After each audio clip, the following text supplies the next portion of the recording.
I'm going to take a slight detour from the kind of videos that I have been making recently because I have a topic on my mind right now of immediate interest that I would like to share. And then I will go right back to what I have been doing after this video. So I was I was sleeping really hard. You ever? I imagine that you do. There's like different levels of sleep that you can have. For myself, anyway, I find that there's light sleeping where I'm practically conscious the whole time and you can speak to me or move around in the room and I know what's going on and I can answer you, but I'm also dreaming at the same time, so I know I'm asleep.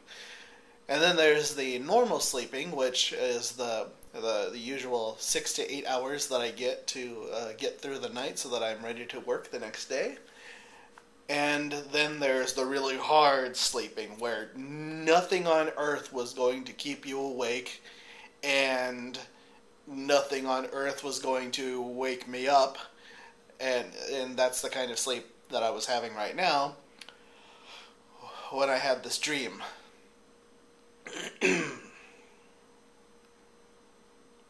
Now, when I was a younger man, when I was a child, and as I went through my teenage years and got a little bit older, I put a lot of emphasis on wondering about the meaning of dreams. Uh, were they secret messages from my subconscious to my mind? Were they some sort of outside influence trying to contact me? Were they windows into other versions of reality? And I guess on some level, all of those things are kind of true. And that's something I'll discuss in another video. But for the purpose of this video, I know that basically, scientifically, just because I've put a lot of effort into trying to understand it, our minds, when we dream, it's basically what they used to call GIGO, garbage in, garbage out. So you have your experiences over the course of the day, and your mind makes memories of those experiences. And then while you're dreaming, it's basically just like flipping through all the experiences over the course of the day that you had that are now in your mind, and it's rating them. It's trying to say which of these memories is the most important, and so it presents them to you in various ways and judges your emotional reaction to them and then stores them accordingly. And things that you really care about that have a big reaction, it knows that that's really important, so it keeps it in the forefront of your mind. And then the things that don't really matter, like I spent most of today answering phone calls and saying, "Hi, thank you for calling. My name is Daniel. How can I help you?" Yeah, I don't need to keep that at the front of my mind because I did that like 40 times today, and 40 times yesterday, and 40 times the day before, so I don't need to keep thinking about those little things, and those get stored at kind of at the bottom of the file. So this dream that I had tonight, I'm gonna get kind of vulnerable here. I'm letting you into something that I don't typically go around sharing this sort of information. So treat it accordingly, please. So I dreamed that I was in love with my friend. Now, when I'm awake, I don't think that I'm in love with my friend. But when I dream, I quite frequently am dreaming that I am in love with my friend. And the thing is, she doesn't share my interests. She likes stuff that I don't care for, and I like things that she has no interest in. So it would never work. But in my dream, I confessed how deeply in love with her I was. And she was so moved by my passion for her that she decided to reciprocate and try to make something happen with me. But in my dream, as in reality, she has a man. And this man that she is with loves her very much. And in reality, I wouldn't do anything to break up someone who's already in a relationship. I've had it happen. I know how painful it is. I've been on both sides of it, actually breaking people up and being the one that was broken up with because of another person. So that's not something I am ever going to be willing to do ever again. But in my dream, God, I just loved her so much that I would do anything to have her.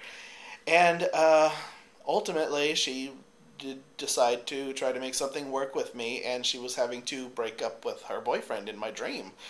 And he was very much not happy, as one might imagine. And he actually went and got some of his friends, and they got a gun, and they came and they hunted me and her down. And they jumped out of the car, and he came over with the gun and told me about how angry he was with me. And basically, I was just kind of accepting it. I just knew. It's like, well, yeah, of course you're mad at me.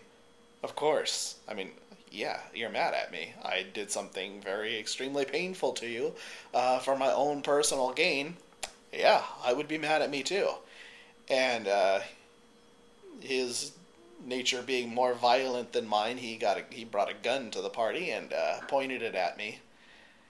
And my reaction was just to hang my head and close my eyes and wait. I did say to him, though, please don't do this, not because I'm trying to save myself, but because I'm trying to save you. If you do this, I think the consequences are going to be something worse for you than you can handle. But I'm not actually actively going to try to stop you. So what he actually ended up doing was handing the gun to his friend and told his friend to do it. And his friend was more than happy to do it. And he pointed the gun. He put the gun right at my temple. And so he said, the boyfriend said, I'm going to count to 5, and then you pull the trigger. And he goes, 1, and I said, 5. And he goes, 2, and I go, 5. He goes, 3, I go, 5. And then finally, I ended up taking the gun away from the guy, and I pulled the trigger on myself. Now, when I was younger, I would have taken a dream like this, and I would have run with, oh my gosh, I must secretly be in love with my friend and just not realize it consciously, and then tortured myself over that idea for weeks, months, sometimes years. But in this instance, me being older now, I think the significance of this dream is something else. I think it's more significant that I wanted to die because I felt like I couldn't ever be truly happy. And I think that's an issue that I'm genuinely dealing with in reality. And that's what made me want to make this particular video, so that I could kind of address it and maybe mull that over for a while. You know, I have some pretty unique interests. I am a kind of unusual guy. If you watch my main channel videos, you know I do some strange stuff sometimes. And, you know, the things that I think are funny, other people are horrified by. And the things that I'm attracted to, other people are horrified by. So, you know, I just find myself wondering, you know, if nobody in the world likes the same things that I like, then how am I going to ever find someone to be in love with and have a successful romantic relationship? And, you know, somehow I have to come to terms with this idea that I'm never going to be genuinely happy, and I have to continue to live anyway. Anyway, very deep subject, and if anybody wants to say anything about it, I'm listening.